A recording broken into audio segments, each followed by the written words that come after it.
All right, turning now to other news. New details this morning on the travel issues out of Newark Airport. They are even worse than first thought as delays and disruptions continue to plague the New Jersey airport. This morning, we're also getting new audio from last week, which could explain how this all started. In it, we hear an incident where air traffic controllers lost radar and some contact with planes flying around Newark for between 20 or 60 and 90 seconds. Take a listen to part of that audio. Approach lost all the radars. 3 of the 4 radar screens went black, and they have no frequencies. They may lose you on for certain times of when you're flying. This incident resulted in 5 employees taking leave for trauma, and because of that, there have been huge staffing issues leading to a week of what some are calling chaos and meltdowns. As of right now, they are still slowing traffic into and out of the airport to deal with the staffing and equipment issues, leading to massive delays and cancellations for travelers across the country.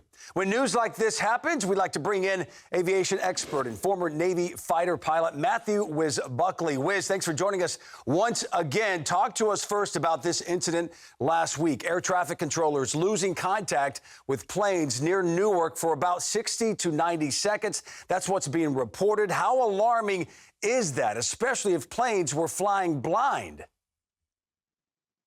Well, it's absolutely alarming, and I'd love to say I'm shocked, but folks, I'm not shocked at all. Our air traffic control system is using radar technology from the 50s and 60s. GPS came about in the mid-90s, and the air traffic control system is still using vacuum tubes and floppy disks. There are a lot of people alive right now that don't even know what I just said. So it's absolutely alarming, and let me make it just slightly more alarming.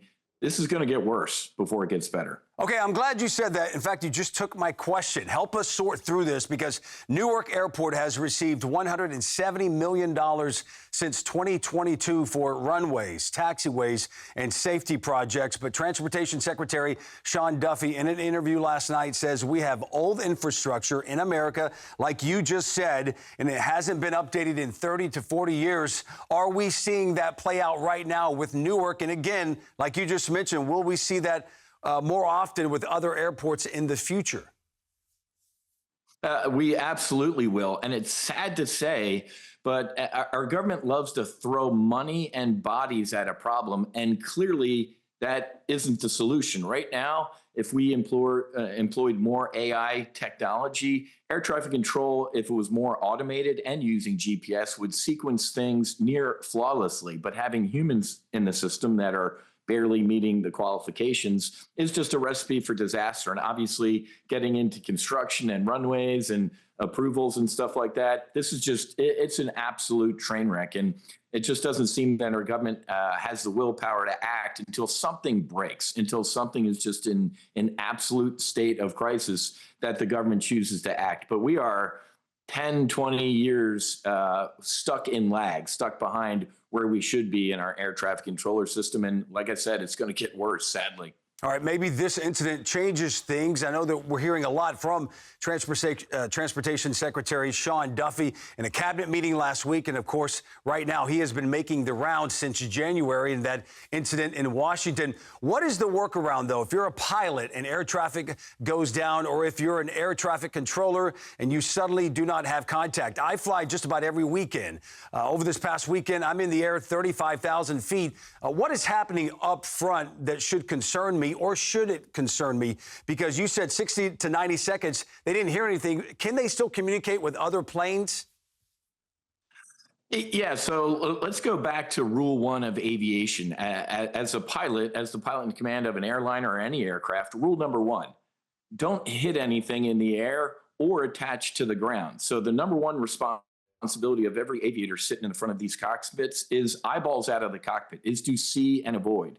We've become really lazy and get dependent on technology, but like we talked about ages ago with the Washington, D.C. mishap, complete failure of the pilots in the cockpit to see and avoid another aircraft. So that's rule 1. So when something goes down like this, it's eyeballs out of the cockpit. So I wouldn't be too concerned.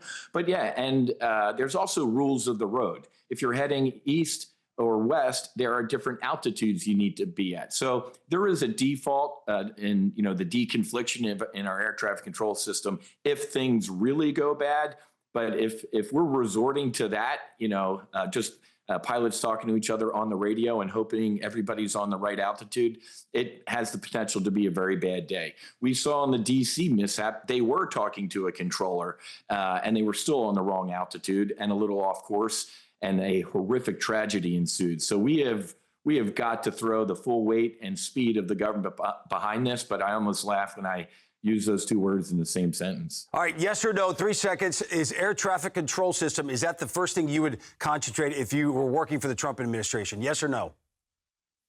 Absolutely, 100%. All right, maybe they will. They'll take that advice. Wiz, always a pleasure, man. Again, love having you on for insight and context, but hate having you on that this situation happened in Newark and people are safe, and maybe this will send the alarm bells to Washington, D.C. Thank you. Yes, sir.